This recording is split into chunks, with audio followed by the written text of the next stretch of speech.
Hey guys, welcome back to our YouTube channel intellectual wings. और आज हम लोग बात करने जा रहे हैं एसएससी वेरियस पोस्ट एग्जामिनेशन के प्रोसेस के बारे में। From the date of written examination to the date of joining हम लोगों का प्रोसेस कैसा रहता है, कैसे एक एक स्टेज होता है, हम उसके बारे में डिस्कस करने जा रहे हैं। और अभी बहुत सारे जो कैंडिडेट्स हैं उनका फेज़ 9 का मेरिट लिस्ट आ गया है, ओके लिस्ट भी आ गया है। सो वो लोगों का भी डीवी हम लोग एक्सपेक्ट कर सकते हैं 1 और 2 मंथ में होने वाला है बहुत सारे रीजन्स का। तो वो कैंडिडेट्स भी चाह रहे होंगे कि उनको एक प्रोसेस पता चल जाए कि किस तरीके से सारी चीज़ें जाती हैं। तो गाइज़, हम लोग ये जो फेज़ 9 का डिस्कस करेंगे कि किस तरीके से होगा आगे प्रोसेस, वो फेज़ 8 के रेफरेंस में ही डिस्कस करेंगे, क्योंकि मेरा क्लियर हुआ है एसएससी वेरियस पोस्ट फेज़ 8 का एग्जामिनेशन। तो मैं उसके ही रेफरेंस में आपको बताऊंगी कि किस तरीके से चीज़ें आगे प्रोसेस होंगी। तो फर्स्ट आपने एग्ज़ाम दिया 2020 में फेज़ 8 का मैंने।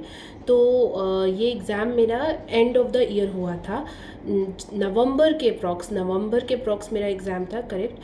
और फिर हम लोगों का रिटन एग्ज़ाम का रिज़ल्ट आया था 2021 के अप्रैल में। 2021 के अप्रैल में रिज़ल्ट आने के बाद हमारी दो तरीके की लिस्ट आती हैं, एक प्रोविजनल ओके लिस्ट आती है और एक फाइनल ओके लिस्ट आती है। प्रोविजनल ओके लिस्ट हमारी अगस्त के अराउंड आई थी, अगस्त 2021 में, जिसमें हम लोगों के नाम दिए थे लोगों के, और जिन लोगों के डॉक्यूमेंट्स मिस थे कुछ भी, वो उनके नेम के आगे दिए गए थे और उनको वो सबमिट करने थे। उसके बाद उनको जो भी टाइम दिया जाता है सबमिट करने का, बाद उसके बाद एक फ़ाइनल ओके लिस्ट आती है जिसमें जो लोग सिलेक्टेड होते हैं उनके नेम होते हैं। उसके बाद हम लोगों को 2021 के अराउंड डीवी के लिए बुलाया गया था। डीवी हम लोगों का इलाहाबाद में हुआ था क्योंकि हमारा सेंट्रल रीजन था।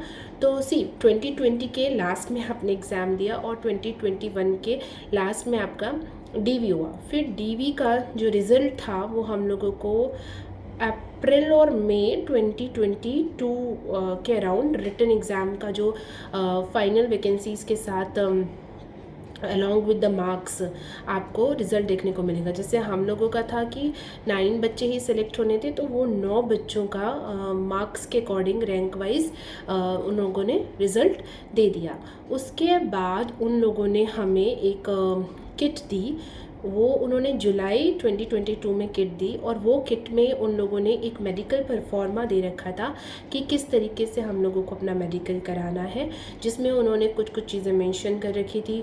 उसके अलावा कुछ कुछ बेसिक सी डिटेल्स उन्होंने हमसे पूछी थी, जो हमें फिलअप करके with in the stipulated time हमें उस डिपार्टमेंट में भेजनी थी। जब आपका एक बार रिज़ल्ट पब्लिश हो जाता है ना दोस्तों, उसके बाद एसएससी से आपका कोई मतलब नहीं रहता। फिर जो भी वर्किंग होती है वो आपके डिपार्टमेंट के अंदर ही होती है।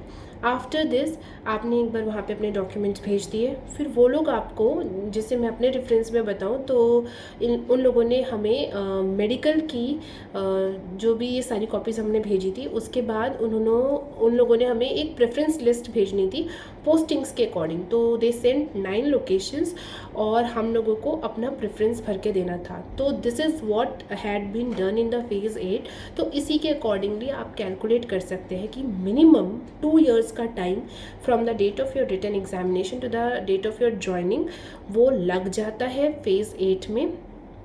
और अब हम लोग अपनी ज्वाइनिंग एक्सपेक्ट कर रहे हैं कि नवंबर दिसंबर तक हम 9 लोगों का जिनका सिलेक्शन हुआ है उनकी ज्वाइनिंग आ जाएगी।